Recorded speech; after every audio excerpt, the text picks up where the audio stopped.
আসসালামু আলাইকুম। প্রবাস থেকে বলছি। আমি একজন প্রবাসী ভাই।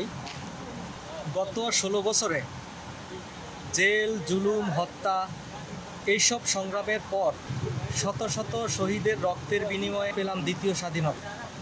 রাজপথে, মাঠে, প্রান্তরে এখনও শহীদের রক্তের দাগ শুকায়নি।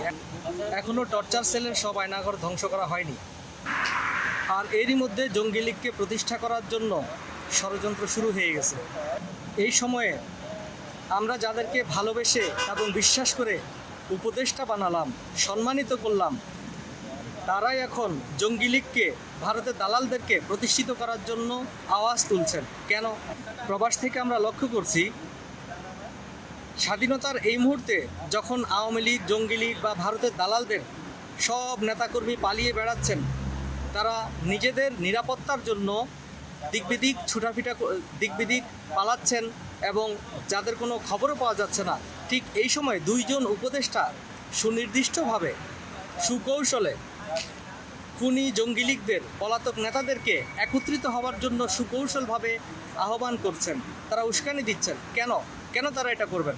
তাদের যদি এতই মায়া হয়, তারা কি দেখে না যে কিভাবে তারা খুনের রাজত্ব কায়েম করেছে, আমাদের বাংলাদেশকে ধ্বংস করেছে, বাংলাদেশকে ভারতের করক রাজ্য বানিয়েছে? কীভাবে কার মূর্তি ভাঙলো, কোথায় কাকে জড়ো করতে হবে, তাদেরকে আবার রাজনীতিতে আনতে হবে, তাদেরকে আবার ইলেকশন করতে হবে, মনে হয় যেন এখনই তাদেরকে রাজনীতিতে প্রতিষ্ঠা করে এখনই তাদেরকে ক্ষমতা দিয়ে দেয় ইলেকশনের মাধ্যমে। কেন আপনাদের এত কেন তাদের জন্য মানবতা? এত যে মানুষ মারা গেল 15-16 বছরে, আপনারা কি কখনো আয়নাঘরে গিয়েছেন? আয়নাঘরের শাস্তি, সে টর্চার সেল আপনারা দেখেছেন? আবু সাইদের মতন কি আপনারা রাস্তায় বুক পেতে দিয়েছেন এই স্বাধীনতার জন্য? আপনারা কি এই স্বাধীনতাটাকে পছন্দ করেন না?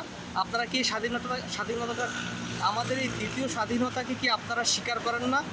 যদি স্বীকার করেন, তাহলে প্রকাশ্যে আপনাদেরকে বলতে হবে যে এটা একটা স্বাধীনতা যুদ্ধ এবং আমরা স্বাধীন হয়েছি দ্বিতীয়বার।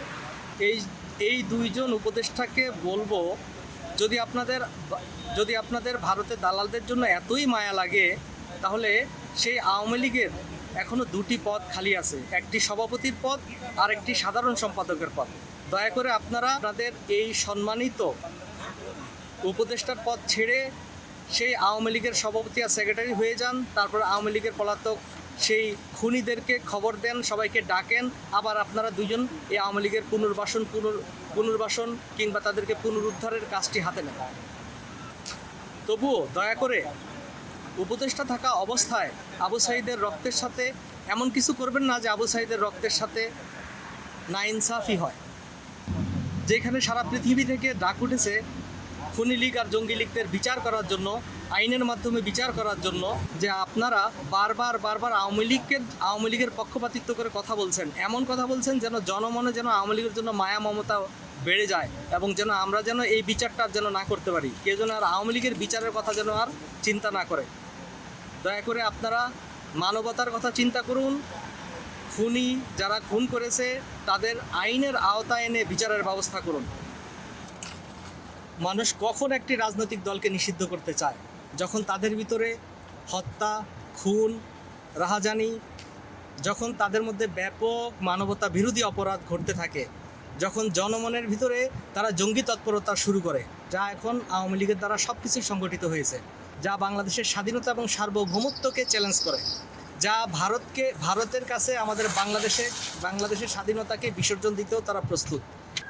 এরকম একটি দলকে নিষিদ্ধ করার ডাক সবার কাছ থেকেই আসতেছে এবং বাংলাদেশের মানুষ চায় আওয়ামী লীগকে নিষিদ্ধ করার জন্য। হ্যাঁ, আওয়ামী লীগের যারা ভালো লোক আছে, তারা যদি ভবিষ্যতে রাজনীতি করতে চায়, সেটা তাদের ব্যক্তিগত ব্যাপার। ভবিষ্যতই বলে দিবে তারা কি করবে, এবং আওয়ামী লীগ নামে তারা আর করতে পারবে না, অন্য যে কোনো দলে তারা করতে পারবে। এটা আমার কথা না, এটা আওয়ামী লীগেরই কথা। যখন তারা জামায়াতকে নিষিদ্ধ করতে চেয়েছিল, তখন তারা এভাবেই কথা বলেছিল যে জামায়াত অন্য কোনো নামে রাজনীতি করতে পারবে, কিন্তু জামায়াত নামে আর রাজনীতি করতে পারবে না। তাই আমাদেরও কথা, আওয়ামী লীগ আর আওয়ামী লীগের নামে রাজনীতি করতে পারবে না ইনশাআল্লাহ। বাংলাদেশ থেকে তাদের রাজনীতিকে নিষিদ্ধ করতেই হবে, কারণ তা না হলে আমাদের বাংলাদেশের শান্তি আর থাকবে না। আর যারা কিনা এইসব জঙ্গি লীগ এবং খুনি লীগদেরকে আবার ক্ষমতায় দেখতে চায়, তাদের উচিত মানবতার কথা চিন্তা করা, তাদের উচিত বাংলাদেশকে ভালোবেসে বাংলাদেশের পক্ষে কথা বলা, আওয়ামী লীগের পক্ষে নয়।